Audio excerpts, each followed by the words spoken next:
What's up, guys? Welcome back to the Weekly Scraps, episode 204. Baby, we out here getting that work in. All right, so real quick, huge congrats to a big weekend for the team. The boys out on the regional circuit did the damn thing this weekend.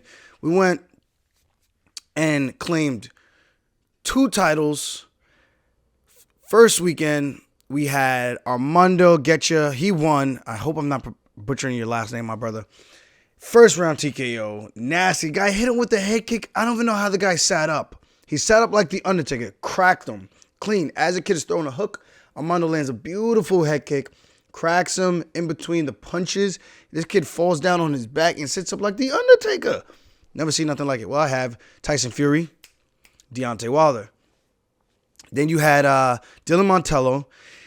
Main event, title fight, realizes his dream, captures the 155-pound belt in a rematch that he lost to this kid. Comes back and becomes a champ. Something he's been wanting to do for a very, very long time, and I can feel how emotional that was for him. And that made me feel a little choked up. Because I felt that. I was like, I know what it feels like, and I know what it means to want to win something like that you've been having your eyes set on for so long. So for him to get that, the way he did it, do the barn burner of a fight, slipping punches, ripping the body, takedowns, back up, him defending positions where his neck is semi-exposed, guy going for a guillotine choke, Dylan going for a half guard, getting out of there, escaping and getting back to his feet, and then putting the punches and touching them up while this kid was whipping head kicks at Dylan. Dude, it was a crazy fight for a regional circuit. That was super high level. And that's what I've been saying like for so long. Like the skill set that these guys possess on the regionals now is just not even comparable to when I was coming up through the ranks. Honestly, it would be extremely hard for me to get through there now because now I'm fighting guys. Well, the skill level has risen so much, even from a grappling standpoint. Like, yeah, when I get to a dominant position, I can chill there. I can finish the fight there, dangerous, or I can beat the crap out of somebody in that position. But getting there now is a lot more difficult because people are just getting that much better, which is good. It's good for the sport. It's good overall growth. The only thing that I feel that will suck is that some of these guys are going to go through all these wars just trying to get to the UFC.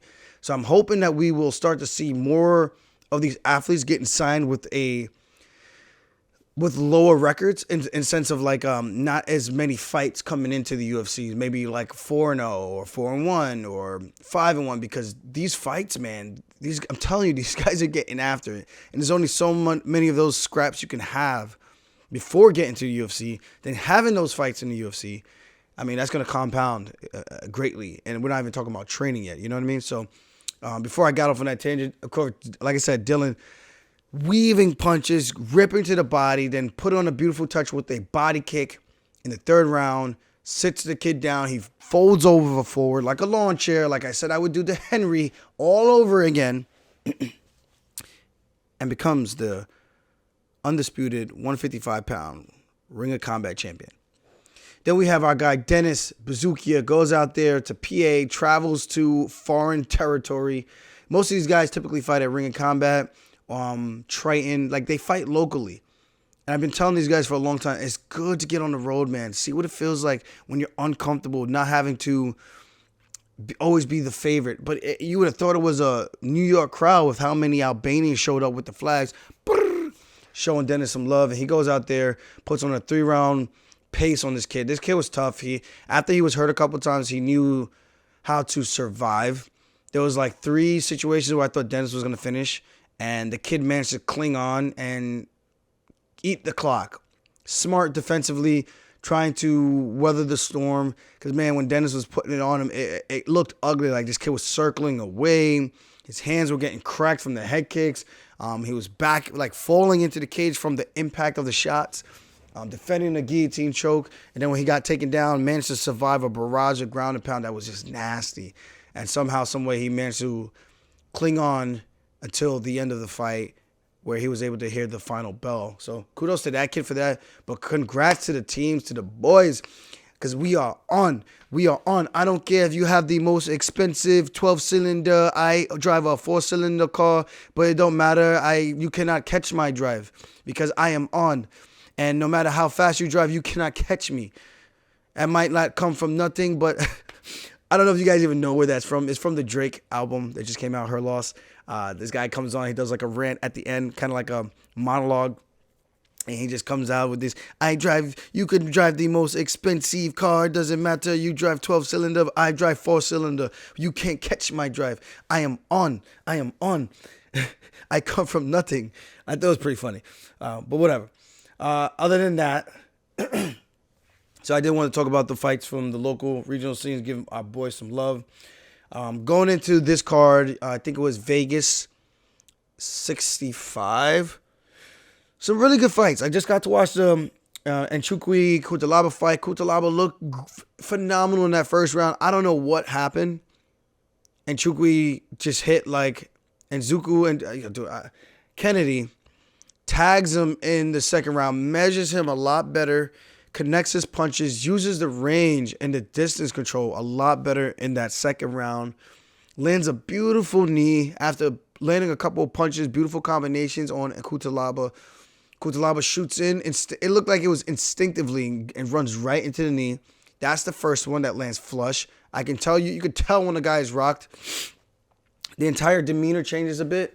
And from there, Nchukwi kind of just kept the paces on him. And then in another exchange, he lands another big knee that rocks Cutelaba again. And from there, Kennedy just put on the finishing touches. I love that Keith Peterson always lets the guys fight for the most of the fights. He gives these guys every second, every opportunity that he can. And it's one of those, if you want to go out on your shield, I'm going to let you go out on your shield.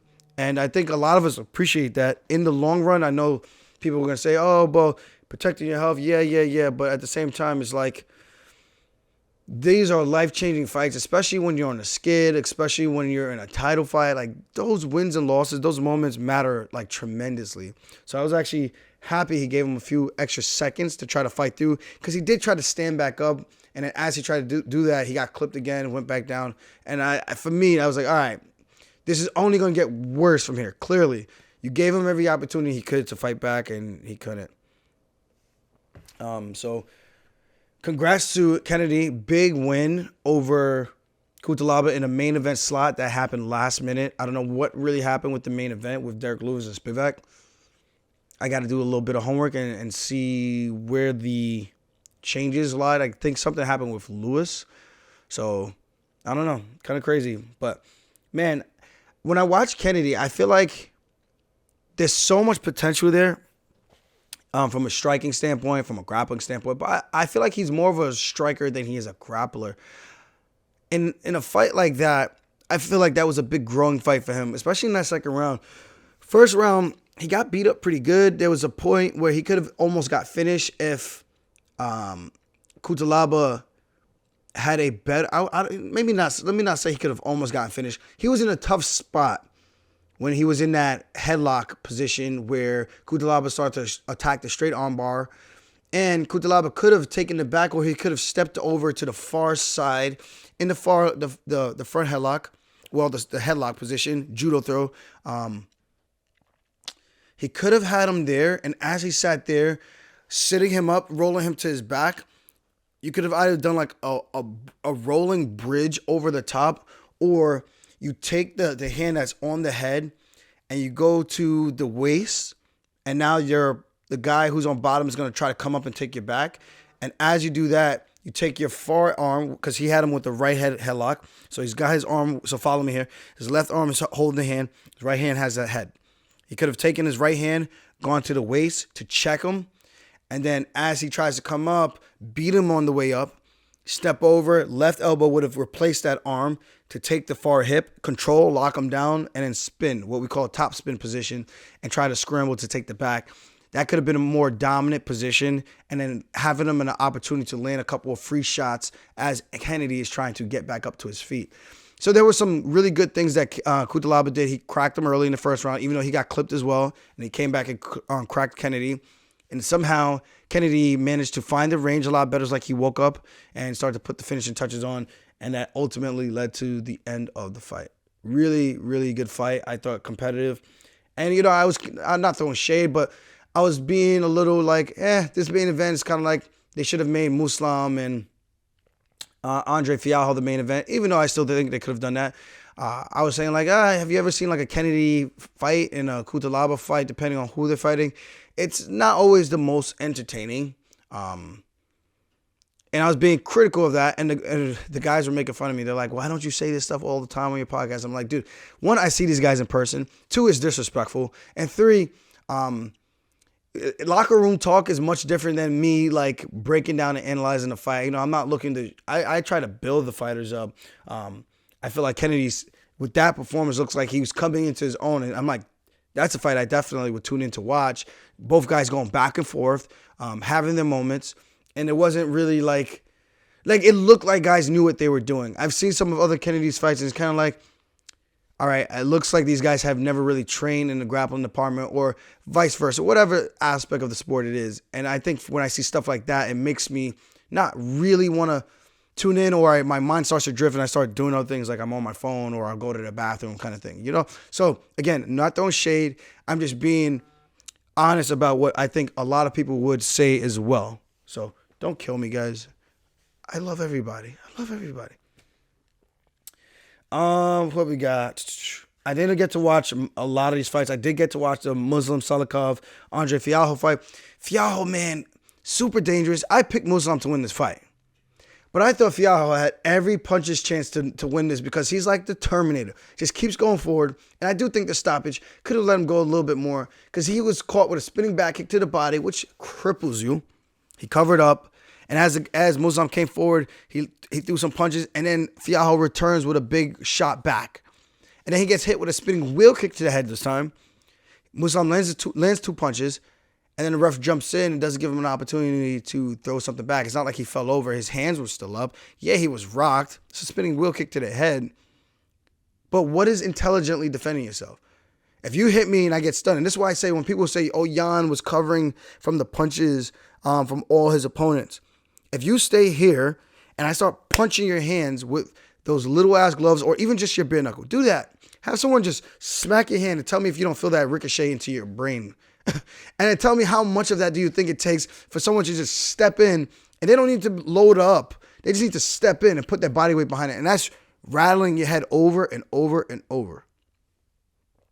Guys, it has to make sense. And the only way you'll know these things is if you're actually in there and you try it yourself and you could gain some experience in knowing what it feels like, right?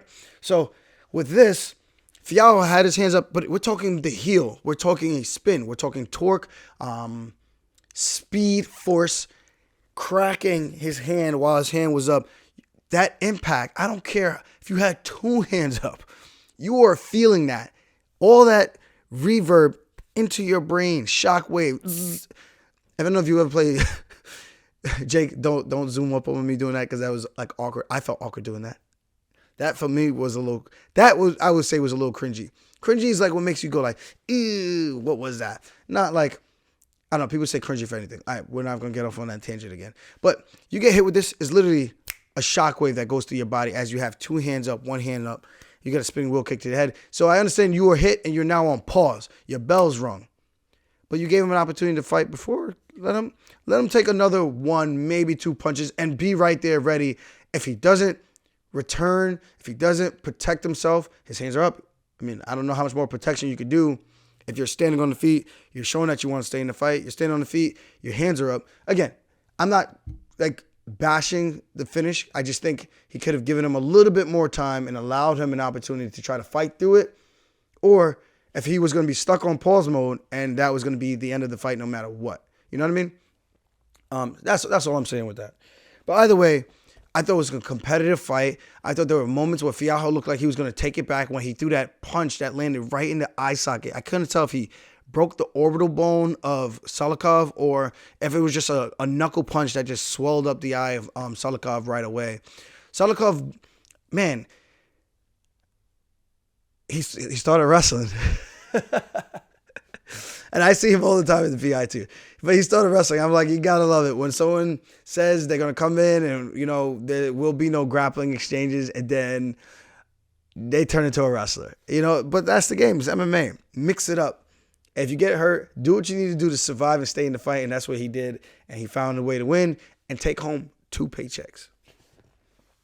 Jack Mandela, I mean, do I even need to say much about this guy? This guy is an absolute savage. He is one to watch. So if you guys aren't paying attention, I'm telling you, the body snatcher, Madalena. Jack Della Maddalena. Yeah, Jack Della Maddalena. Jack Della Maddalena. JDM. He's a savage, bro. Savage. Watch this guy. Watch the body work. Watch the hook that he throws. And watch how he pivots on that lead leg as he sits. This looks like he's hitting pads on Danny Roberts. And Roberts, I want to say Roberts fought as good as you can fight, technically. But when you get hit to the body with those little gloves, your body just shuts down like a Microsoft computer. Like, there's literally nothing you could do. You can see when he hits him and he gets him against the cage, kind of has him hurt a little bit or stunned or, and I hate picking the adjectives to describe how these guys are feeling because I don't know how they are feeling in the exact moment. Maybe he was a little uncomfortable. Maybe he wasn't actually hurt, but maybe he was just a little uncomfortable. Yeah, he got hit, but maybe he wasn't like, oh, I was rocked or I was hurt. Oh, I couldn't fight back. But you could tell he was a little uncomfortable. There was some pressure being applied from Madalena. And as he's on the cage, he steps and he pivots that left hook across the body. I think it was the left or the right. It might have been the right. Whichever. He pivots and that shot just lands so pristine, just money on the body. Roberts almost drops immediately, guys. Immediately. And that right there is nasty. Nasty.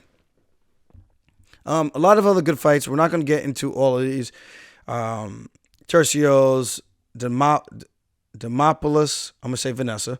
Hindstand looked great with some bunch of head kicks. The spinning back kick to the face, beautifully timed over the once previously undefeated Bleda, Natalia Silva. That was nasty.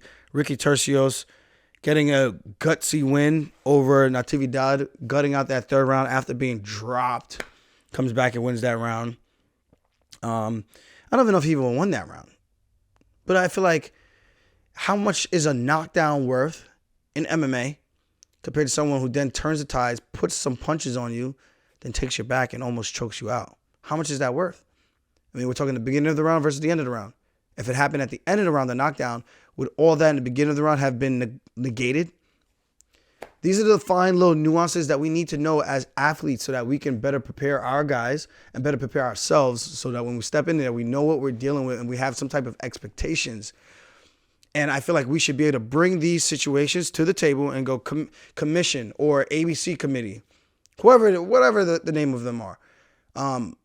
What can we do? Give us some examples so that we're all on the same page, so that we have a rubric we can go back to and go, nope, example 1B, example 2A, whatever, just so we can be like, all right, we're on the same page here. Now we get it. We know what you're looking for. We know what we need to do, and we know where we are in the fight, and it takes the guesswork out of it a little bit more versus like an NBA game where you can see the points on the board. You know what you need to do. For us, we don't know. Like sometimes we're in there, we're just like, I think I'm winning. And then it's like, the decision goes the other way, and then you're all upset, and then throwing a hissy fit. Sucks. I got to watch this Charles Johnson fight back versus Zamagalov. I saw when he got kicked, it looked like he got drop foot, and then he started stomping his leg. I don't know if that actually did anything. It looked like if you have drop foot, you can't feel the sensation, and it just goes rubber.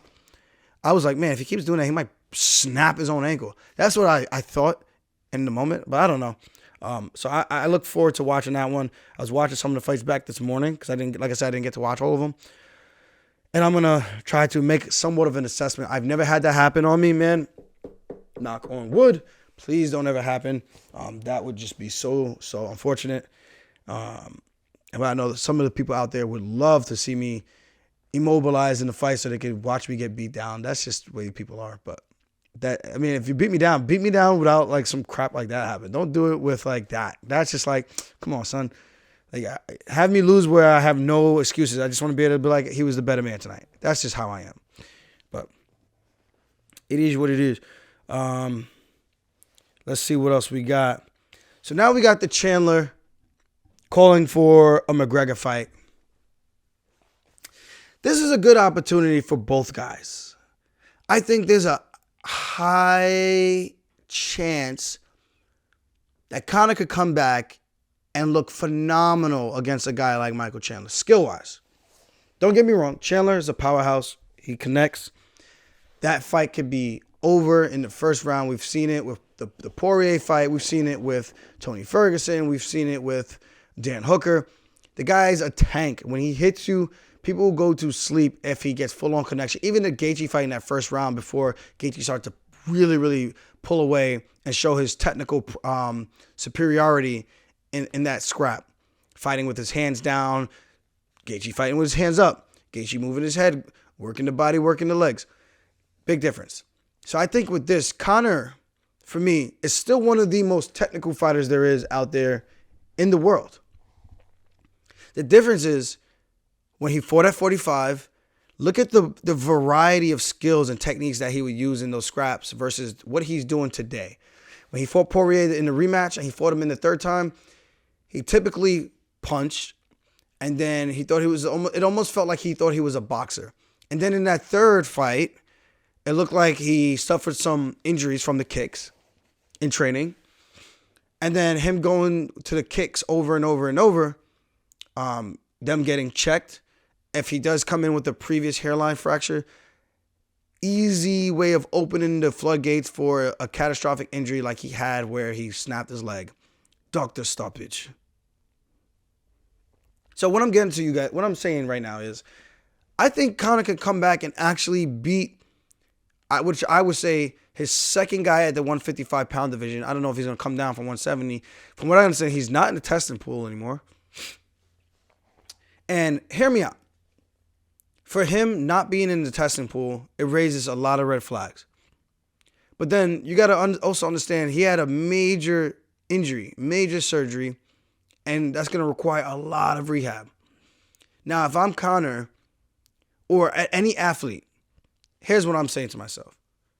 How much is it worth for me in the long run to not take care of my physical health, mental and physical, but mostly your physical, because I want to play by the rules of USADA and not give my body the best opportunity to recover from a surgery? Not looking for a performance enhancer, but I'm looking for the best way to recover so that I can get back to gameplay. And when I'm done and I'm retired, I won't look in the mirror and be like, I'm mangled because I chose to play by the rules. Even though it wasn't an enhancer, it was to speed up the recovery and to make sure I have a strong enough recovery after such a devastating injury like that. And this is something I contemplated with my shoulder. But I didn't know back then. This was in 2013. I had the surgery, and people were telling me about this. And I asked multiple questions from like different people who I suspect might know more about it. And what deterred me from doing it was not knowing the long-term effects of what it would have on my body. Would it make it easier, make me more injury prone? Would I be strong for just a moment? And then if I stop using this stuff or whatever it is, I think it was HGH they recommended. If I stop using it, would my body fall apart like Mr. Potato Head? No pun intended. But you just don't know. I don't know enough about that type of stuff to make an educated decision on it. But thankfully, I did it all natural and just did regular PT. Time took its course, stayed on it, strengthened it up. And thank God my body physically is strong enough to maintain the integrity of the procedure years later. So I look at Conor, I'm like, this guy's a tank. There's no way he's making 55 anytime soon. So let's say he gets back in the testing pool. Now he's back in the testing pool. It's going to be within 6 months before he can fight, right? So when could he fight? Sometime next year. November? This almost May or June. I think he would probably try to fight sooner than that because I don't know if he's in the testing pool now or previously was. But that's probably when he would be able to come back and make a return. So what I'm saying is I still think Conor is a very dangerous guy. You have to raise the eyebrow wondering, like, what did he do in his off time that he was outside of the testing pool? That is a talking point, and it's fair for anyone to bring that up. Whether or not it would change anything, I don't know. I do think he's a little bit more superior when it comes to the striking department than Chandler. but Chandler hits like a freaking tank. Chandler's got the wrestling. He displayed that against Dustin Poirier for the first time that I think we've seen in his entire UFC career. If he goes out there and fights smart and stays focused for 25 minutes, because obviously that's going to be a main event fight, good things could happen for him, you know?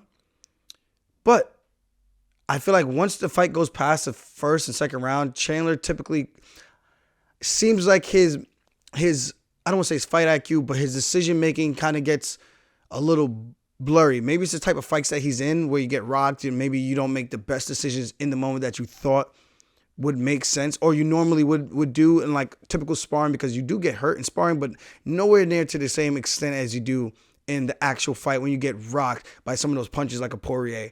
You know, so there's so many different little nuances that I think people don't actually think about.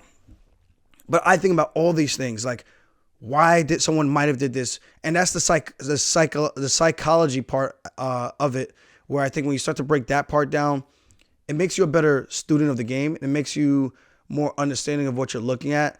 And I think it can help open up your game a little bit more, because now you're looking at different things that you can play on when the fight rolls around. This is just what I think. I can be completely wrong, but that's how I break the game down, like entirely. So I would actually definitely, I think everybody would tune in to watch that. But I think at this point, Chandler is in the need of a big win. He needs to win. Yeah, he's fighting the best guys, but let's be honest here. You can fight as many of the best guys as you want. If you're not winning, you're not winning. And you're getting paid big bucks, you need to win. Even on a minute level, you need to win somehow, some way. Yeah, he's entertaining the fans, but how many times can he entertain the fans? Like, let's say Leonard Garcia. If you guys don't know who he is, go watch Leonard Garcia versus the Korean Zombie. Watch those fights and you'll go, I get it. I think they allowed him to lose 6 fights in a row before I think they gave him like a final walk-off, or the 6th fight was his final fight that the UFC allowed him to have. But that's what I'm talking about. The guy was just all entertainment, came out with swing punches from his ass and would just look to put people away, and just back and forth action. Anyone with any type of brain wouldn't fight him like that, but that's the type of fight Leonard Garcia would get in. Kind of reminds me of Chandler, even though he doesn't swing like that, that reckless, I should say. But what I'm comparing is you got to eventually win to, I guess, keep your job. I would like to see him do the Eddie Alvarez versus Chandler 3. Like, I think it's 3 or 4.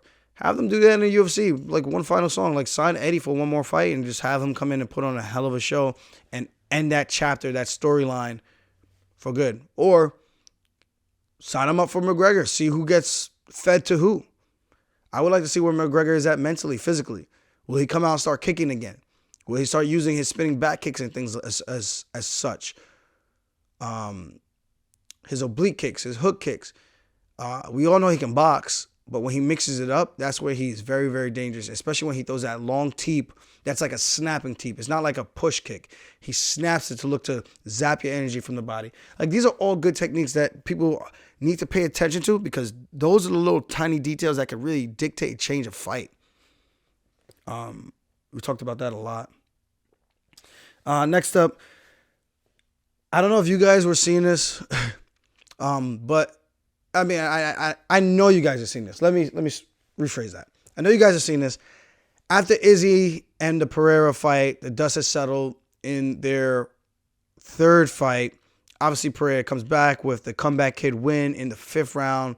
Emphatic victory for him to pull through, putting the investments into the leg kicks, slowing Izzy down. Eventually, I don't think he was thinking that he would have did what he did to Izzy's leg, but I think he was just investing in the legs, and it paid off in a much bigger way. Slowed Izzy down to the point where he was able to trap him against the cage and land the shots that he needed to land to get Izzy out of there in a do or die round where Izzy was 2.5 minutes away from skating to a unanimous decision victory, or possibly catching him and putting on the finishing touches like he almost did at the end of the 1st round.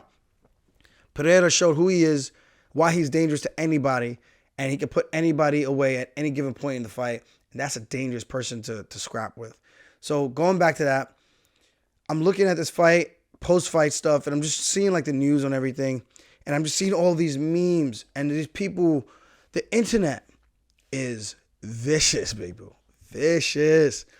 Like, I saw videos of me doing a dab. You know when you have like the NBA colors, like the two colors of the guy dribbling the basketball. It's like a silhouette, and it's like two colors. That was like me doing the dab after my loss to Marlon Moraes. And then I see Izzy. They're like, oh, Izzy's going to play golf. Pereira's in his golf, waiting in his golf outfit, waiting for Izzy to show that he's better. He goes professional swimming. He's waiting for him to do that. He goes to the courtroom. He gets himself arrested, or he's the parole guy. I'm like, this is just hilarious. Like, I know Izzy is a man who has a good sense of humor, so I can see him looking at this like, you funny fucks. I can't wait to show you guys. I know, and from him on the Flagrant podcast, he's kind of psychotic in the head, kind of like myself, man, where you'll keep competing with somebody just to say you can beat them one time, and then when you do it, it's just like, all right, we did it. I told you I could do this, you know? And that's just his competitive nature.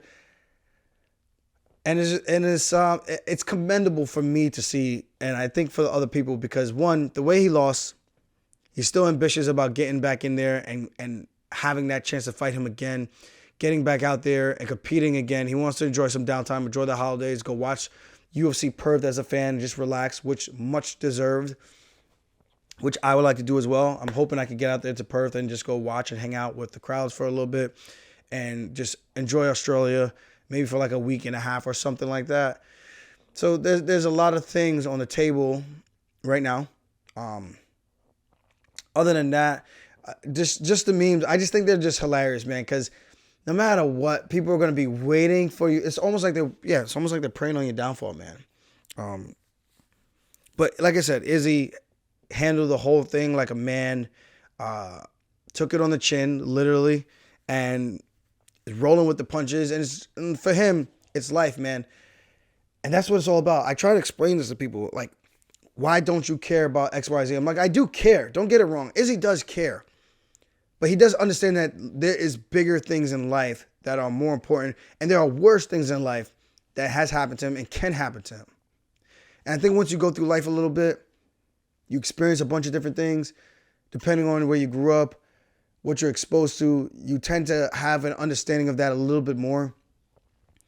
So for him to achieve all the things that he's done, to get here, to entertain, to do all this stuff, this is just a minor setback for an opportunity for a major comeback and to continue to write his story. And that's what wins and losses are. How will you handle it? Would you let it defeat you and define you? Or will you come back and battle through the adversity, find the lightness in the dark, and eventually resurface and show the world who you are, show yourself who you are? Because at the end of the day, when you're at bed, by yourself, alone at night, in the shower, in the bathroom, wherever it is that you are by yourself, and those thoughts start to creep in, is literally you, yourself, and I. Well, I don't want to say I, but it's literally you and yourself and those thoughts that you have to sleep with in those moments. And all those demons, they come to haunt you a little bit, and you have to be comfortable in your own skin, be comfortable in your own thoughts. And how will they eat you up?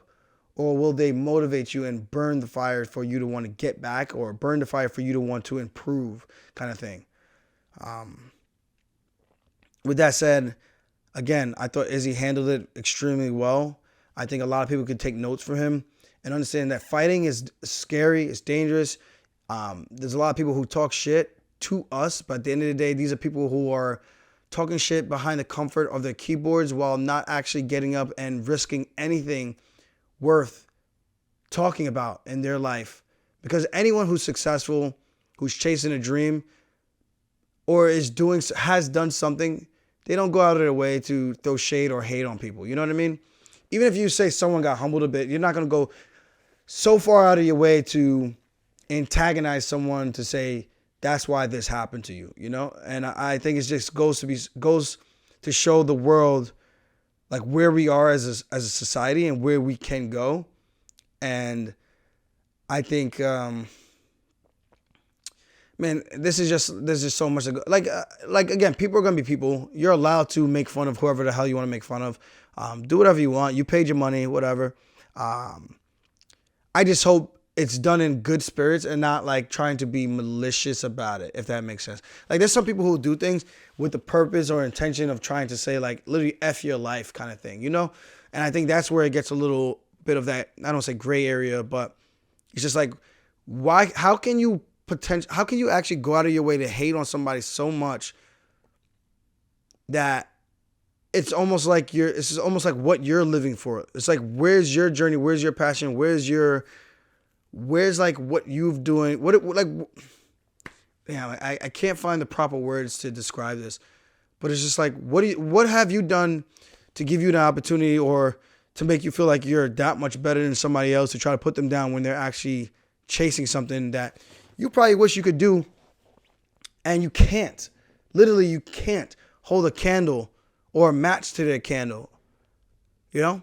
So again, the memes and all that are funny. I know Izzy's going to embrace it. I know he's going to get back on the horse eventually. Hopefully they do have that rematch. And if he wins again, man, it closes the chapter on, I think, them two. And then maybe they have to go do something like golf or tennis or something like that, or a basketball game. Or rugby. I don't know. I know he said he'll fight him 10 times. I don't know if the UFC is going to do that fight 10 times. But it was very competitive. It was fun to watch. And again, kudos to Izzy for handling it like a man and showing us that no matter what happens to you in life, man, you're going to be throwing a curveball. And even when things are looking like they're going well, sometimes life will pull the rug from underneath you. And you got to figure out how to adjust and how to pivot on the fly. And I think that's what that fight was. Izzy on cruise control, winning that fight the entire time. Then life pulled the rug from underneath him in almost the 11th hour. And for him, it's, okay, how do I adjust and pivot, and where do I go from here? I think that wraps it up as best as I can. Next up, we got Pereira taking on Khamzat Chimaev. I know DC was talking about this. This is a very fun fight for multiple reasons. If Izzy could take down Pereira and hold him down, what can Khamzat do? Now, there's going to be a significant size advantage. But we all know wrestling is wrestling. The difference is we're throwing punches is not a straight-up wrestling match. If it was a straight-up wrestling match, Khamzat gets my money all day. I don't care what the odds are. Even if I only win $1 on plus minus 20,000. You know what I mean?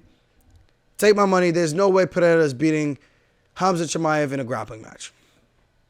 I think we can all agree on that, right? So now we have a fight. Obviously, we know Chimaev, he can stand up, he can scrap. He's not the most technical guy, but we all know he just needs to get to the fight and close the distance where he can grab the legs and use his dominance in the grappling sequences. Shit, I would even say Bo Nickel has a chance. And I'm not trying to be facetious or trying to be disrespectful. When there's such a large discrepancy in that window, a large gap like that, anyone who comes in as a specialist who has any type of MMA training, I think they could give that person, because styles make fights. It gives them some type of issue. Literally got taken down, and again, I'm not trying to be discrediting anything, but I'm just saying it looked like Pereira did not know the first step in how to shrimp, get that underhook, and get back to his feet. He's a strong guy. It's going to be hard to get him down, but once you get him down, I feel like that's where it's kind of off to the races, and it's just a race against the clock and trying to finish him. And I'm not saying they come in and finish him in the first round. They come in and finish him in the second round. What I'm saying is they can come in and blanket him, do a lot of damage, make him tired, beat him up, and that could be the fight. Or Pereira can land one of those sinister punches that he lands, that left hook, puts it on your chin, or maybe one of those jumping switch knees that he hit Micheladas with and just knock your ass the fuck out. It could literally go like that as well. So, I don't know. But I like Khamzat's chance in that fight. I would give Bo Nickel a chance in that fight. Bo Nickel is smart enough to know I'm not going to engage in the striking. I'm just going to circle, use my feints and my level changes the same way you would in a match. Posting, level change, grabbing the wrist, looking for angles, cutting corners. When you have a guy who's that smart, he's going to be smart enough to know to circle, use footwork.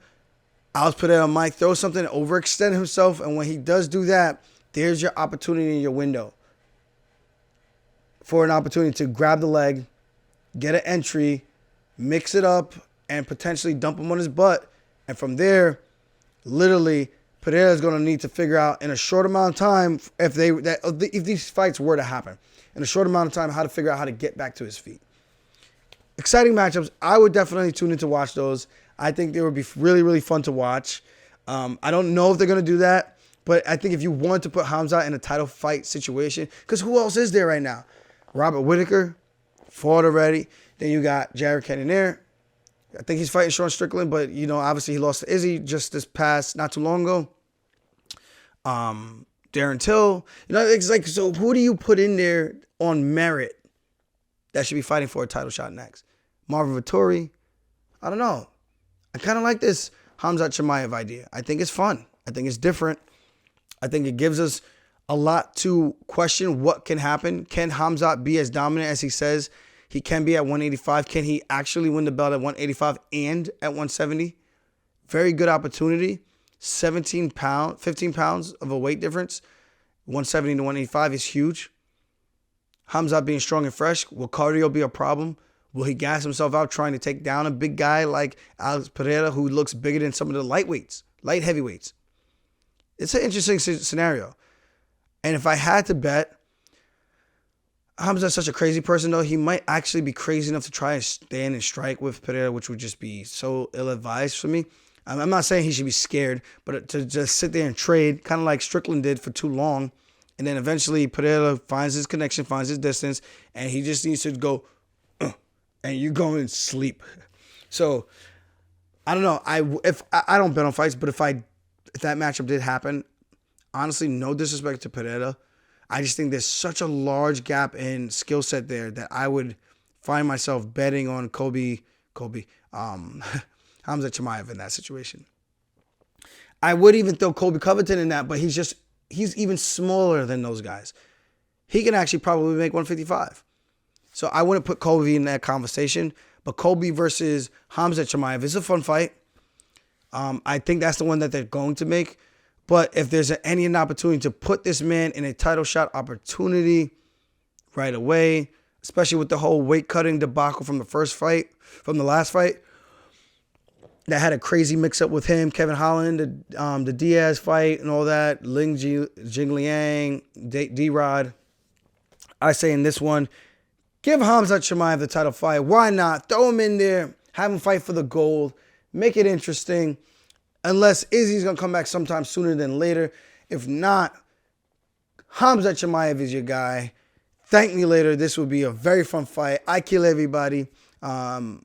Again, I don't know if he wins, but I like the odds and the chances. I do think he gets Pereira down to the ground a couple of times. And if he does, that could ultimately lead to the finish. And we will have the Wolf as champion at 185 and potentially 170. Okay, and last but not least, I did want to talk about my next fight. So here's where I'm at. Just give you guys a little background. I haven't had an opportunity to talk to the UFC yet. I talked about this on some of the other podcast platforms that I'm in transition of figuring out what I'm going to do with management, if I'm going to stay or cut ties. So I did cut ties with my previous management. And, so, part of me has to ask, is the problem me? But then I look at the situations I've been with. I've been with First Round. I've been with this LLC company. And I'm not looking to disparage anybody. I've been with Dave Martin, LLC. I don't know the actual name of the company has been. Who was the other one I was with? I was with those guys, Martins. I was with First Round. And then I went free agent for a while, for about 2 years. I was with Ballingy. Then they split to Vayner Sports, and Ballingy, like the guy who was working the Ballingy, they split and started a new thing with Vayner Sports. I decided to explore Vayner Sports. It didn't really work out the way I thought it was going to, for multiple reasons, and I'm not going to go into depth on that because I'm not looking to bash anybody whatsoever. I'm just going to say it just wasn't a good fit based on everything that was happening behind the scenes. So now here I am, a free agent again. I am talking to a couple different people right now, and I'm not sure which way I'm going to go. There's a couple things that kind of bothers me a little bit, and I don't want to. I just think the policy that the way that these managers have been doing things, the whole 10% thing, and negotiating one time on our behalf. There's just a couple of things that I think are very, very old school. And again, I'm not going to get into crazy details. But there's a couple of things that I think are a little bit outdated. And because it's been such a standard practice that I think everyone that's in the space has been doing this for a very long time, it's kind of like, well, this is standard. Well, this is standard. Well, this is standard. Yes, but I do think these are also things that need to be looked at and can be tweaked. Maybe on a client-by-client basis. I'm not telling anyone how to do their job. But I do know we go in there and we fight very, very hard. We train very, very hard. And money that's paid out needs to be earned. And I think that's the most politically correct way I could put it. And, yeah, again, I'm not going to ruffle any feathers. I'm going to leave it at that. And with that being said, I kind of want to wait to see what the conversation is going to look like between the UFC brass and I. We haven't had any talks yet to see where everything is going to fall, see where they're thinking for me to come back and fight. I still have this stupid injury with my thumb because the first shot I threw in the ground and pound, I felt like I destroyed my ligament the same way I did against Pedro Munoz. I threw a hook sideways and punched him with my thumb. There's like two ligaments that hold the thumb in place. I had a partially torn one in my left hand. You can see the knuckle is extremely swollen here. This is from 2019. This one I did against TJ, and it's kind of the same thing. I can feel the bulge, but it's still weak. So when I grab like wrist control and people start to pull, I can feel that tendon still, or ligament, tendon. I can feel that it's two tendons, not ligament, two tendons. I can feel that tendon stretching, and I can feel the pain with it super sharp still. It was a lot sharper last week, but it's definitely better now. Even when I was hitting pads, if I didn't connect with the two front knuckles, even though I was, but if it touched even the slightest amount of the side of my hand, that impact into my thumb would kill. So that's why I was hitting pads with one glove, one focus mitt, and the other one was a noodle, just to like get some work in and not keep damaging the ligament so that I can try to heal up as best as I can. I still have a tweaked rib. I got the x-rays, not broken. I don't know what the hell's going on with this. I thought it was better, and as I'm warming up with Dennis and he puts me in a bilock, he starts to squeeze, and I go, yeah, I thought I was better, but I'm actually in a lot of pain still. My foot's a lot better now, so I'm happy about that.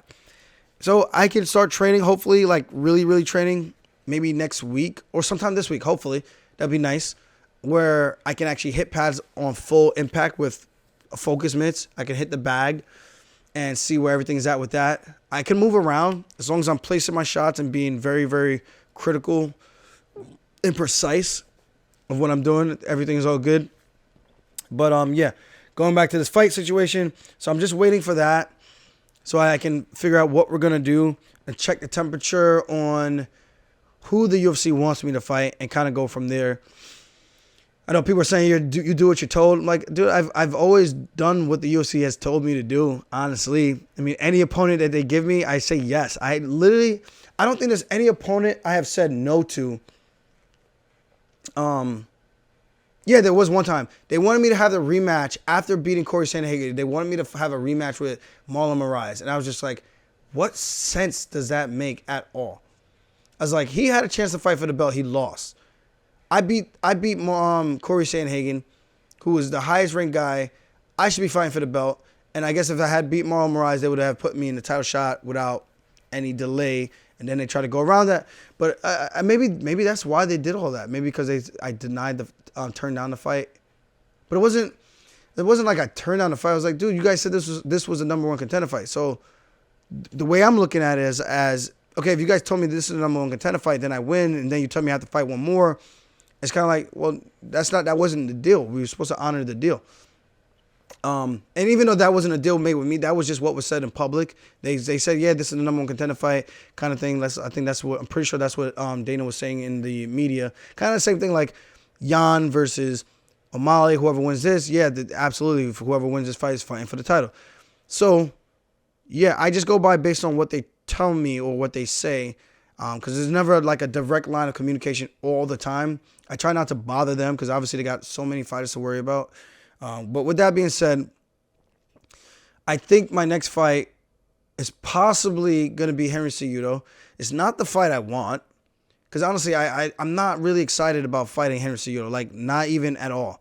Like, I know people are going to say, well, he's returning champion. But hear me out. When it comes to what Henry has done, nothing can be denied with that. But when it comes to him being on the couch and then coming off of a 2.5-year layoff, and remember, May makes 3 years of a layoff. So he's fought nobody. We've been active. We've been fighting the killers of the division. Let's say I beat him. I get no props for that. Because people are going to say, oh, he came off the couch, ring rust. I beat TJ, oh, he was compromised. I'm like, no, idiots. The guy was sparring and winning his sparring sessions. He legitimately thought he could win in the situation that he was in. The same way I thought I could win when I tore my labrum. And I fought 7 pro fights like that. And I won. We all take these chances. We all take these gambles. These gambling situations. We make that walk. It's on us. So don't make excuses for us. Don't make excuses for Henry Cejudo.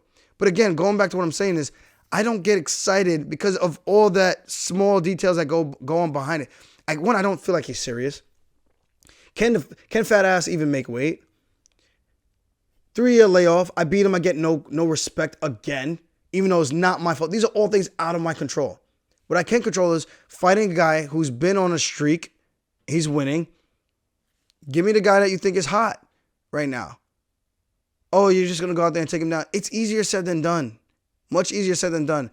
I will admit, once I do take him down, that it's pretty much autopilot from there. I can pretty much do whatever I want. But I would imagine within now, for 6 months, if you put in the proper time, you can get substantially better. A lot better. I went from losing to one kid in college. You know what? I'm not going to bore you guys with that story. But you can make a lot of gains in 6 months. And with that being said, maybe I don't fight. Maybe I let these guys fight a number 1 contender. How about Henry go fight Merab, who's ranked number 2 right now? You beat Merab, you get the title shot. Right? Or Henry go fight O'Malley. You beat O'Malley, you get the title shot. Or we have a rematch between O'Malley and Chito Vera. Make it an interim. Whoever wins that gets the title shot. While this division sorts itself out, I'm going to be on vacation. I'm going to Jamaica next month. I'm going to be doing a bunch of seminars down there. I'm going to be down there. I'm going to be giving back, doing some charity with some new groups I've never worked with, but I'm going to be doing that.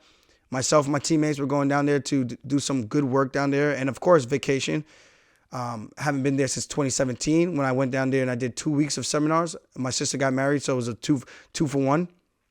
Got to watch her get married down there, and at the same time, got to give back to the country doing a bunch of free seminars. I think we did about 5, you know? So this is what I'm about. So if people want to attack my character and go ahead, man. At the end of the day, it's water off of a dove's back, man. It really is.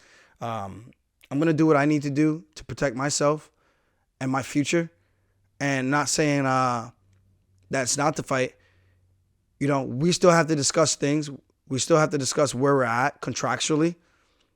And I want to see what the UFC is thinking. Because, again, I've always been a company guy. Yeah, I say some things that I don't like. I think there's always going to be things like that in a relationship that people don't always like. But that's why it's a relationship. And you talk it out. So I'm excited, I would say, to have those conversations with the UFC and see where we're at with everything. And then we could progress from there. So from my time down, I think the UFC right now, if I'm any of these fighters, this is what I'm thinking. If Sterling's going to sit out and recover, do all his stuff for his partial bicep tear and do all these other things, enjoy the work that he did because he fought twice in 1 year already, because I fought twice in 1 year already, maybe we should go out there and make a definitive claim on who should be next to fight for the world title. Let me go out there and let me win. And I think that's the smart thing to do for the other bantamweights. Don't look at me and cry wolf to me. I did my part. I fought twice. What are these other guys doing? Be active, as the people are telling me. Be active. Go out there and win. Stake your claim and claim your land, your territory, and show the world why you should be next to fight for a world title. The same way I have. I wasn't given no handouts, no shortcuts, and I don't think anyone else should be doing the same. Boom, boom, boom. All right. So we're going to take some questions right now on the Twitterverse. Boom, boom, boom. Some fan questions. When are we meeting in Singapore from @Teep channel? I'm not sure. If I come to Australia as a guest fighter, definitely could do a fan meetup there because I know that's not too far from you because I believe you're in, like, as you said, the Singapore area. Okay. Dan, @Dan220. When's the next fight or when you hoping to fight again, GOAT? I'm hoping to fight again maybe April, May, or June. I know I'm going to get the itch and want to compete. I'm young. I want to make money. That's what I'm here to do. I'm here to kick ass, make money while I'm young.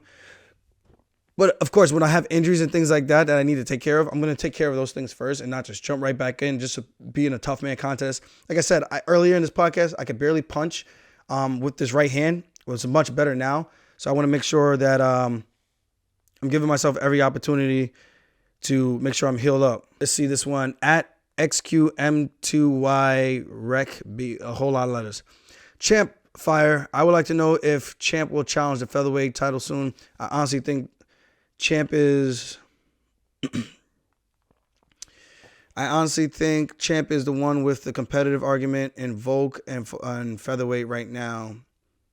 Jamaican flag, crown, U.S. flag.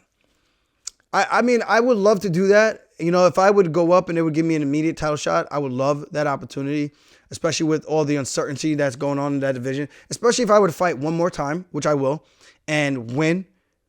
I think, why not go up to 45? And how could you deny me to go up and have an immediate title shot opportunity? And I think with that being said,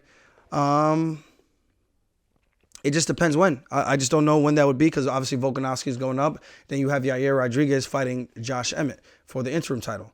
And then we'll figure out who will be the interim champ to fight Volkanovski on his return.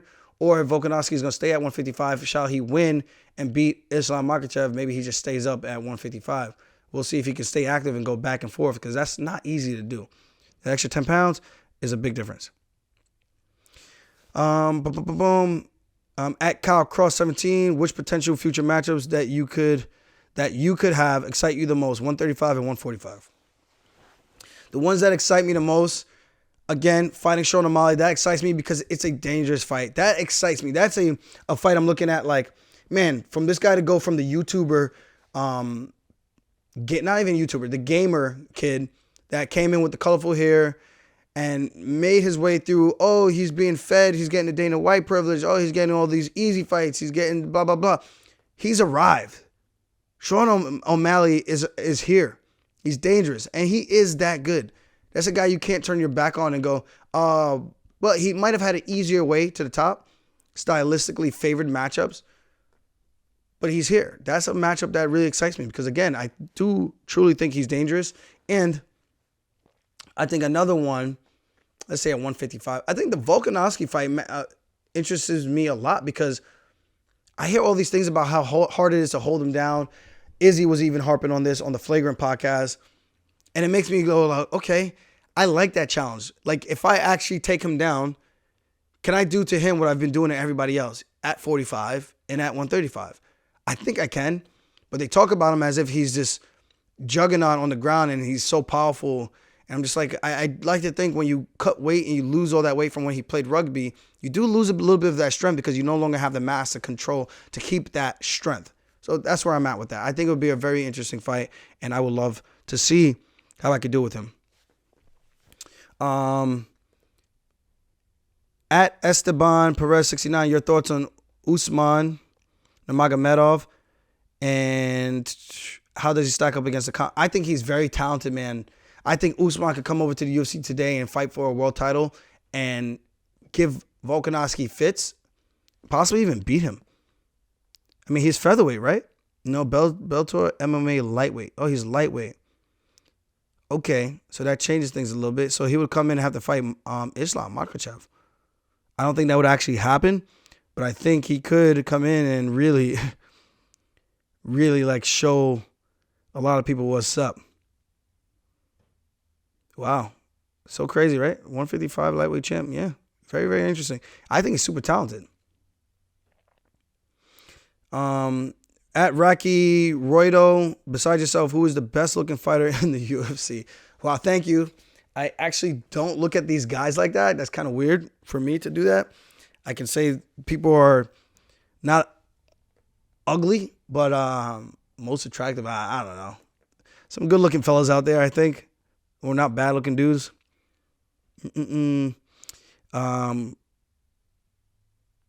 What else we got? Let's do one more because then I got to run. I got a couple things I got to set up with this community down in Jamaica so that we can get the final itinerary lined up. I believe Leon Edwards is going to be down there around the same time as myself as well. So hopefully we can link up and you guys can see the best of both worlds down there. You don't know it. You see me? Bop, bop, bop, bop, bop. Jamaican thing, you know. Let's go. This is a tough question because I don't know all these guys from these other organizations. Someone asked, Gio Tezelashvili, when are you coming to Georgia, Swanee, man? I would love to come back some point, but of course I got to train, man. I can only go to so many places and do so many different things, but I got to make sure I'm staying somewhat in shape and making sure I'm getting in proper work. So I can't just be on vacation the whole time as much as I would love to. But I think let's do one more actually. At MMA on 261, past matchup opponent that motivated you the most. I like that question. Damn, the one that motivated me the most. I mean, so far, man, it's between Renan Barão and Pedro Munoz. Those two fights really, really motivated me. And of course the Yan fight, but talking like not so recent. Renan Barão, because only one guy had beaten him, and that was TJ Dillashaw. And then I always said I knew I had the skills to beat him.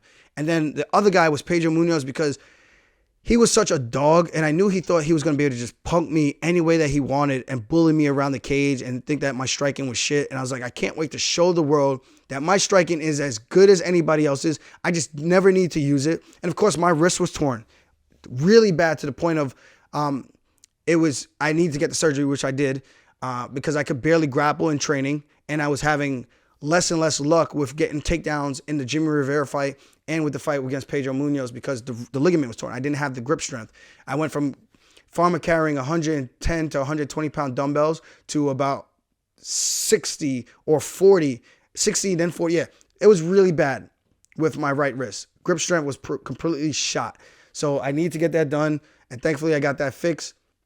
But that fight, I got to show the world how good of a striker I really am. And if people haven't seen me strike, I'm telling you, go back and watch that fight with Pedro Munoz and you see the show that we both put on for the fans.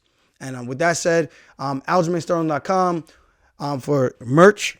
And we got gfuel.com for 20% off. Use my promo code ALJO, 20% off. And sleepybear.com, Sleepy Bear Gummies. Go to the website and use the code Funkmaster for your discount as well. I'll see you guys later. If you like my shit, subscribe to my shit or spin it back. Fist, baby. I'll see you guys later. Peace.